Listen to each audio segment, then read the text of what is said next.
Okay, so I was just gonna make a video real quick about upgrading the lighting on my 2010 Toyota Sequoia. Um, how I have it currently set up is I have replacement LED headlights, high beams and low beams. They're Sea-Light brand, I think. When I got this truck, I took the existing Sea-Lights out of my Tahoe and put them in this. They work great, same bulb size as the Tahoe, but I currently have the factory fog lights. This is a limited edition truck, so it's got factory fog lights, and that's it. So what we're going to be putting on this is Diode Dynamics SS3 Pro fog lights. Like I said, these also came off the Tahoe. They work great in the Tahoe for many years. These still have the Tahoe brackets on them, so I got a bracket kit. We're going to change those out. Then I have SS5s. I bought these over the last couple years, one or two at a time. What we're going to do is be putting those behind that lower grill there, dead center with the truck. I have all of these. These are all sport level SS5s from Diode Dynamics. They're all spots, spotlight beams. I have the crosslink brackets in between the middle of them. And I have a crosslink harness on the back. And then on the side, I have the crosslink brackets. These were pretty expensive angle brackets. However, I re-drilled that hole and slotted that hole so that they'll sit lower. Because where it's going to sit in this grill, I need the brackets to sit as low as possible. So I'm going to put it behind the grill, obviously. But when it was up in those holes up there, it was too much of a gap underneath the lights. So this is the best way I found to get them as low as possible. Hopefully it fit this grill. We're also going to be doing a harness here. This is a Diode Dynamics harness for the crosslink kit. The way we're going to do this, I've done switch panel in the past, like an aux beam switch panel, and I didn't really like it. We're going to tie these SS5s into the high beams. It comes with this trigger setup. Basically, we will wire the high beam into the yellow wire. To get the high beam into the yellow wire, I bought an adapter T-harness that will plug in between the plug on the high beam bulb and the car. So I'll walk you through that and show you how we're going to do that. The last thing we're going to do is install a fleece all lights on mod. So that'll let my high beams and my fog lights come on. And because the high beams will be tied to SS5s, all the lights will be able to be on all at the same time. So that's the plan for the video. Going to just start working in steps. Probably going to start with the fog lights and go from there. Okay, so we're going to start the SS3 fog light installs. First thing you need to do is come over to your fog light. If you grab right here and pop this way, that bezel will pop off. And you have 3 10mm bolts. 1, 2, 3. All little short guys. You can take them off the ratchet. And you can pull this out. This is your bucket assembly. Unplug your light. And we can move over to the workbench and get the new fog light setup ready to be built. And we'll just slap it back in. Okay, so we got all our components to assemble our light outside of the truck. We have our bucket that came off with the light.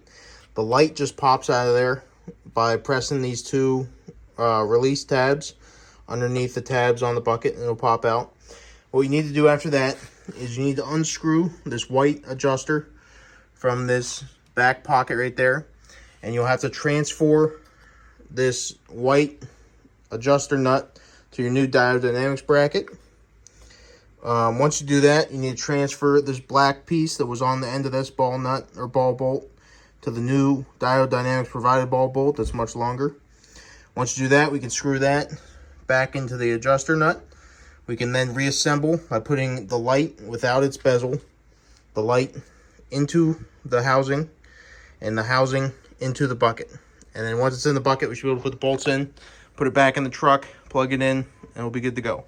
So I'll jump ahead real quick, put all this together, and I'll show you when I'm putting it in the truck.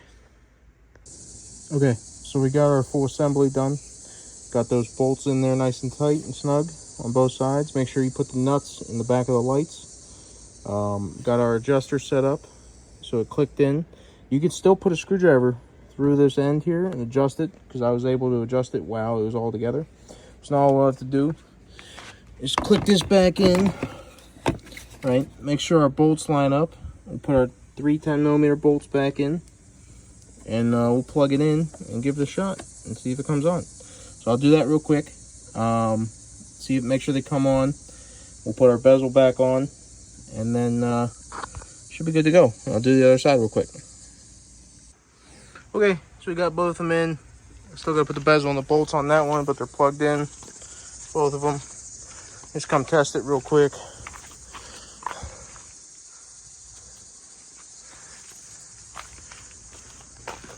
Yeah, that one's on, and that one's on. So that's what the front's gonna look like for now until we get the other lights put in. And we'll button this up and start working on the next project.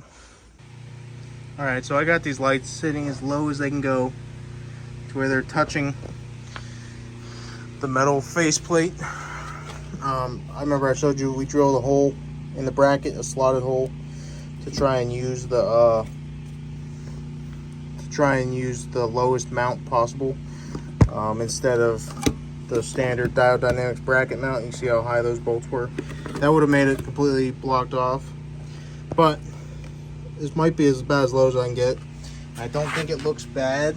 Maybe just a little bit blocked, but I think it's enough to light that it doesn't really matter.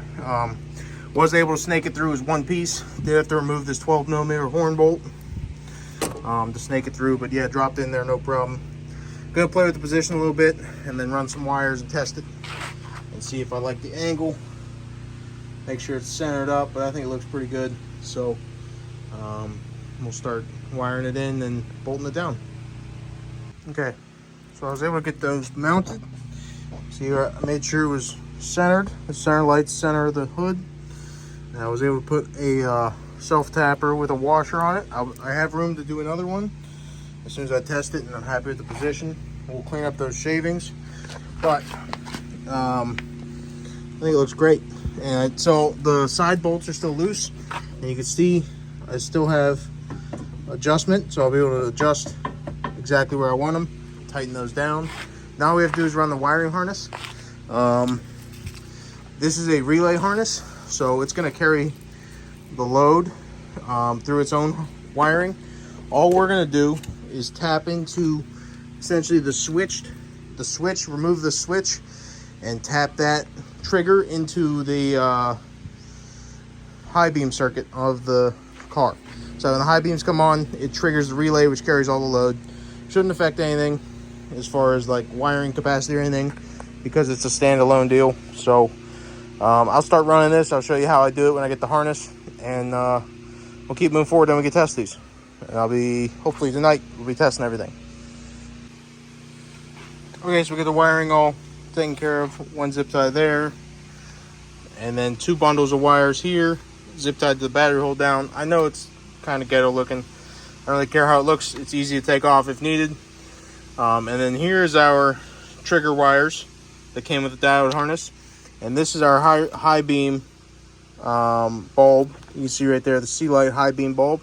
This plug is where we're going to splice in one of these trigger wires. Just waiting for that part to get here. As soon as I do, I'll show you how to do that. But waiting on that and our all lights on mod to come in from Fleece. So as soon as we get that, we'll keep working, and hopefully we're done tonight. Okay, so this is how we're going to trigger our SS5 lights down there. This plugs in line with my high beam harness. You see I got one plugged in here. This is the factory truck wiring. This is the plug from the bulb, the high beam bulb, and this will have this a T. So all we're going to do is cut this red wire off of here and tie into the, I think it's the yellow wire, which is the trigger wire for the lights. So all we're gonna do is tag that to that and clean it up, and it should work. Have the high beam actuate the relay, not carry power, but just trigger the relay to shoot the lights on. So I'm gonna wire that up real quick, and I'll jump back with you and show you how it works. This is super simple. We cut off this connector right there off the T. I'm gonna leave that ground wire alone, it's not doing anything. I put the red wire in and crimped it with the yellow, just like that. And now you should be able to see when I actuate. So you see low beams are on, high beams, including the spots at the bottom. You can hear the relay click.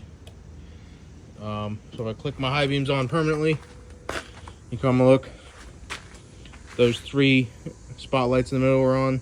Now my fog lights went out, and that's because I don't have this next mod done. So I'm going to do the next mod where my fog lights, my high beams, these are high beams, the high beams, the low beams, and the fog lights all stay on at the same time.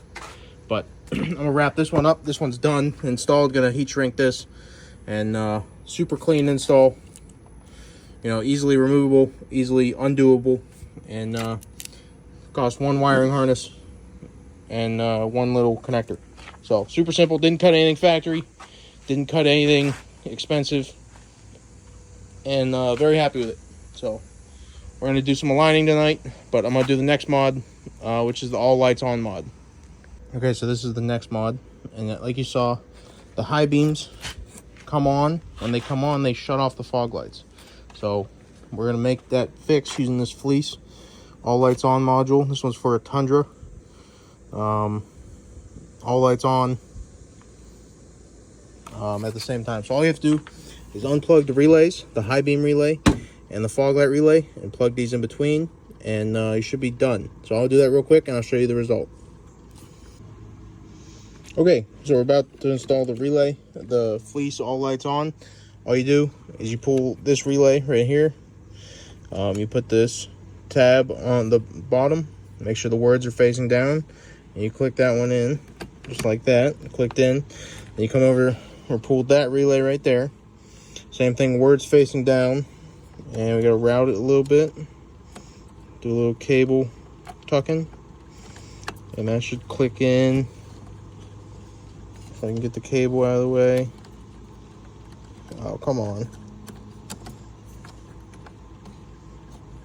Oh, I had it the wrong way. Route the cable this way, right? 1, 2. Yeah, so the cable wraps around like that. That clicks in just like that. And now the high beams. Okay, there's low beams. That's fog lights. High beams stay on with the fog lights. So you can see high beams, low beams, fog lights, SS5s, all on, all good to go. So that's the benefit of the fleece all lights on mod. I will have to aim these and show them a little bit better, but I'll give you some night shots after I'm done. But the benefit is you get all this light all on with just one high beam. Just pulling the high beam switch. Okay, so I got all the lights installed. This is just low beams. That's fog lights. You see how much big a difference that makes. That's the SS3 Pro DOT fogs. And this is with high beams and fog lights. And you can see it's super hot spot. I think I have it too low actually. I'm gonna aim it up a little bit. But that's with all the lights on.